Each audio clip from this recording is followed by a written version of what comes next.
My CEO grabbed my hand in that empty office and whispered, "You're mine after hours," like it was some twisted compliment. I froze, feeling the cold metal of his wedding ring press against my skin, and that's when I knew this wasn't just harmless flirting. It was a line crossed that could ruin everything. But I recorded it all, and that one audio file flipped the entire power dynamic, turning his obsession into the scandal that ended his reign. Let me back up and explain how I got here. I'm 24, fresh out of college with a degree in computer science, interning at this buzzing tech startup in New York City. It's one of those places in a sleek midtown high-rise, all glass walls and open-plan desks, where everyone pretends to be family, but really it's cutthroat competition.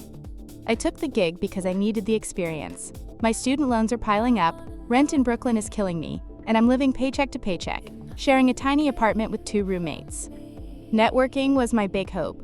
I figured rubbing shoulders with execs would open doors, but I was naive about the office politics, especially with someone like him at the top. From day one, there were little red flags I brushed off. He'd linger by my desk during coffee breaks, his cologne, a sharp, woody scent, hanging in the air long after he left, making the space feel smaller. I'd catch him staring during team meetings, his eyes locking on me in a way that made my stomach twist. I told myself it was nothing, just a boss being attentive to the new intern. And that's when I realized how easy it is to gaslight yourself in these environments. Things started escalating slowly at first. During our weekly Zoom calls, his voice would tremble slightly when he addressed me directly, like he was holding back something intense. The sound of it crackled through my headphones, making the remote meetings feel oddly personal amid the grid of faces on screen. I'd mute myself and take deep breaths, but it lingered. Then came the private messages on Slack, starting innocent feedback on my reports, but shifting to compliments about my dedication late at night.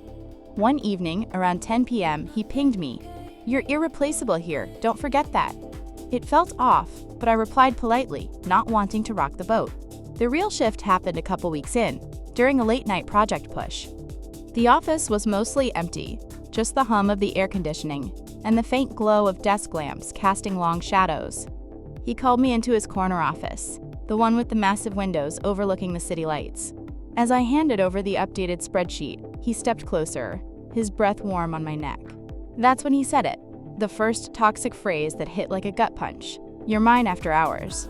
His hand squeezed mine, the tactile pressure firm and unwanted, while his wedding ring dug in like a reminder of his double life.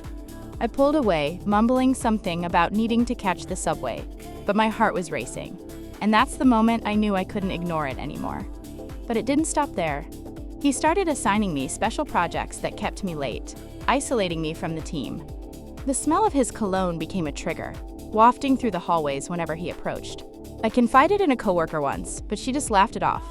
"He's like that with everyone. Harmless." Was it? I wasn't sure yet, but the doubt was building. The doubt gnawed at me, but I kept showing up to work, hoping I was overthinking it. Those late-night special projects became a pattern, each one pulling me deeper into his orbit.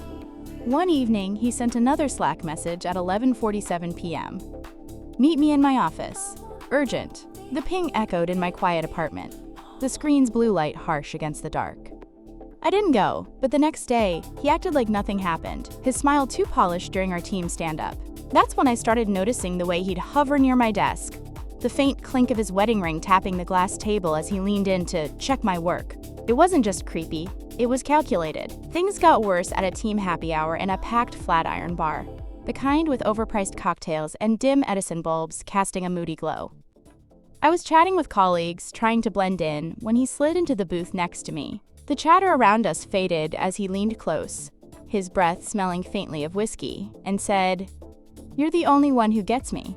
It landed like a second toxic phrase, loud enough for 2 coworkers to glance over awkwardly before looking away. My face burned, and the clink of glasses around us felt deafening.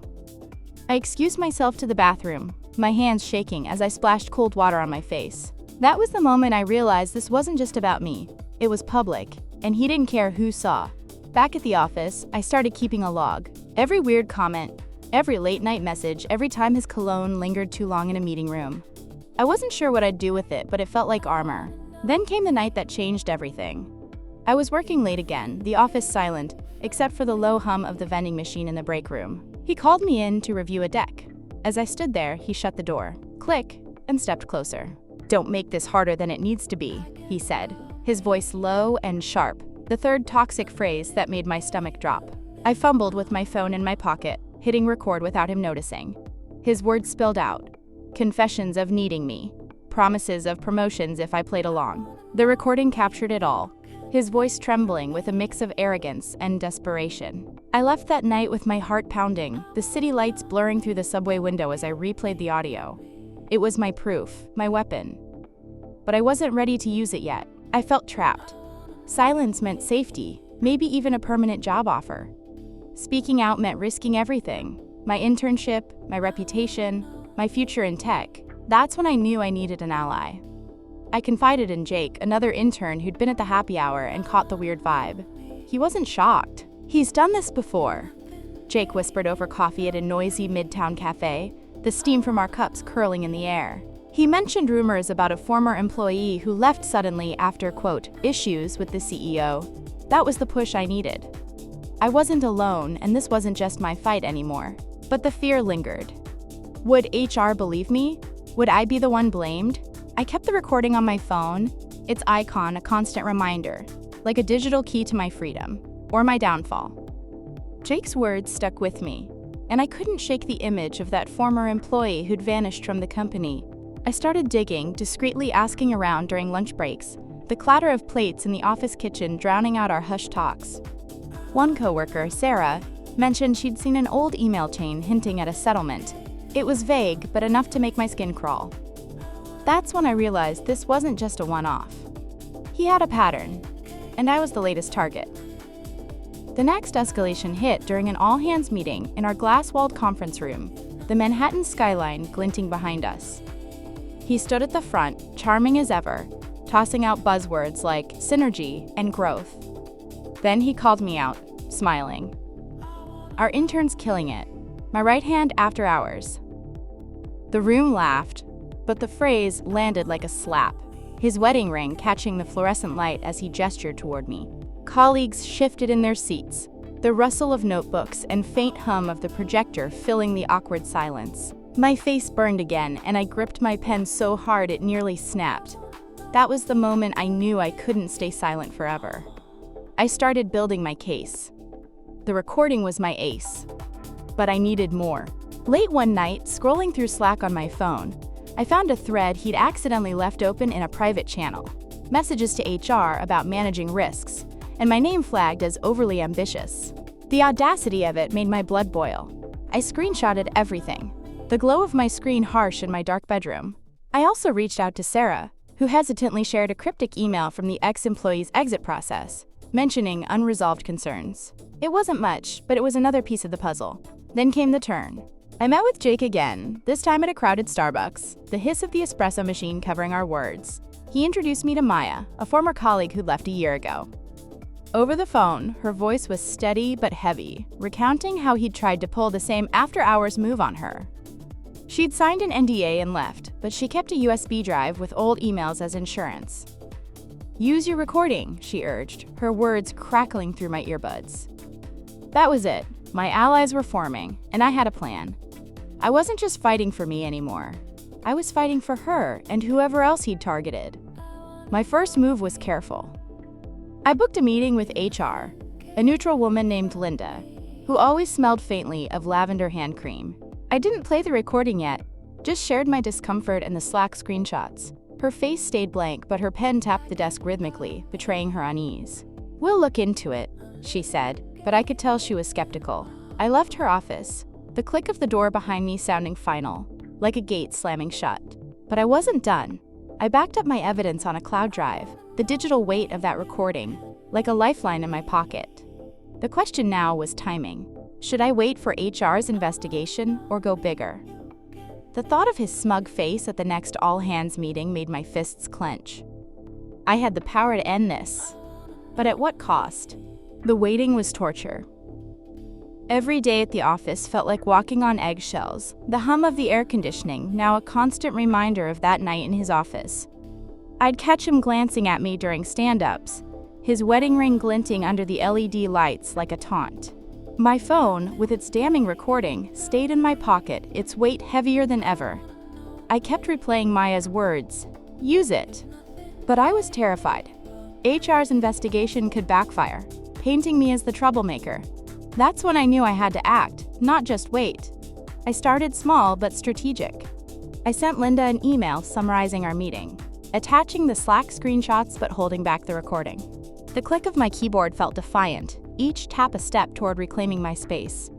Linda replied with a vague, "We're reviewing all claims," but Jake overheard her discussing reputational risks with another exec in the break room, the smell of burnt coffee lingering as he eavesdropped. That was my cue. HR wasn't fully on my side yet, and I needed to push harder. Then came the company's quarterly town hall, a massive event streamed live to investors and remote employees. The conference room buzzed with chatter, the air thick with the scent of catered sandwiches and nervous energy. He took the stage, all charisma, praising the team while subtly nodding at me during his rising stars spiel. My stomach churned, but I saw my chance. I'd slipped Maya's old emails to a trusted journalist friend from college, anonymized to protect her NDA. That was the moment I decided to amplify the stakes. If HR wouldn't act fast, the public would. My countermove was meticulous. I met Linda again, this time playing the recording. The office was quiet, her lavender scent clashing with the sterile hum of her computer. As his voice filled the room, "You're mine after hours." Her eyes widened, her pen froze in midair. I added the Slack screenshots and Maya's email chain, laying out his pattern. "This isn't just me," I said, my voice steady despite my racing heart. Linda promised a formal investigation, but I didn't trust the system to move quickly. So I gave my journalist friend the green light, ensuring the story would break anonymously, but with enough detail to spark questions. The fallout started small but snowballed. A blog post dropped, vague but pointed, hinting at executive misconduct at our startup. Whispers spread through the office, the clatter of keyboards pausing as coworkers checked their phones. He started looking rattled, his tie looser, his voice sharper in meetings. I kept my head down, but the air felt electric, like the city before a storm. Jake texted me, "It's working." That was the moment I knew the tide was turning, but I wasn't prepared for how fast it escalated. The board called an emergency meeting, and by the next morning he was on a quote, administrative leave. The official email cited personal conduct concerns, but everyone knew. The recording, though never public, had done its job. HR had to act once the story leaked. His corner office sat empty, the glass walls reflecting a hollow space where his power used to be.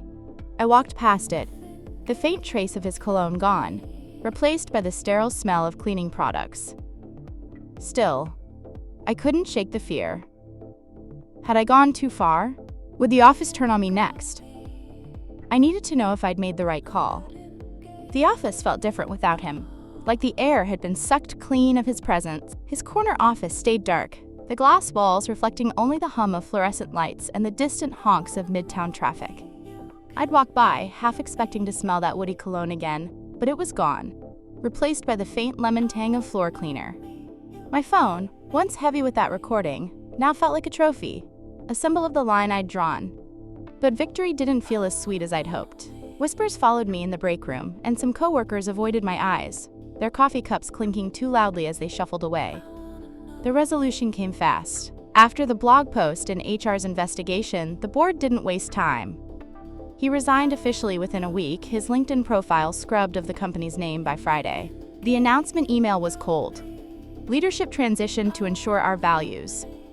No one mentioned me, but Jake gave me a quiet nod across the office, his thumbs up, a small anchor in the chaos. Sarah, the coworker who'd shared the email, slipped me a post-it note. "You did what I couldn't." That tiny scrap of paper became my second symbol, tucked into my wallet like a reminder of why I'd fought. But the aftermath wasn't clean. HR called me in for a follow-up, Linda's lavender scent now cloying as she asked if I felt safe returning to work. Her tone was neutral, but her eyes darted to her notepad, where my name was scribbled next to risk assessment. That was the moment I realized the system wasn't my ally. It was covering itself. The recording had forced their hand, but I was still the intern who'd rocked the boat. My contract wasn't renewed, though they framed it as restructuring. The sting of that hit hard, but I wasn't surprised. Power protects itself, even when it's forced to bend. Months later, I'm at a new job. A smaller startup in Brooklyn. Less glitz, more grit. The pay is enough to cover rent, and the team feels human, not like actors in a corporate play. I still check my cloud drive sometimes, that recording sitting untouched but not deleted. A digital ghost of what I survived. I heard he's consulting now, probably charming new clients with that same polished smile. It makes me angry, but I'm done letting it define me. I took back my power, even if it cost me the job. Looking back, the hardest part wasn't the recording or the leak. It was trusting myself to act when everyone else looked away. His words, "Don't make this harder than it needs to be," still echo sometimes, but they're drowned out by the click of my phone capturing his downfall. I won, but at a price. The office moved on, but I carry the weight of being that intern who spoke up. Was it worth it? I think so, but I'm still figuring out what it means for my future. So here's my question for you, Reddit. Have you ever had to burn a bridge to stand up to someone powerful? Did it free you, or did it haunt you? I'm still deciding.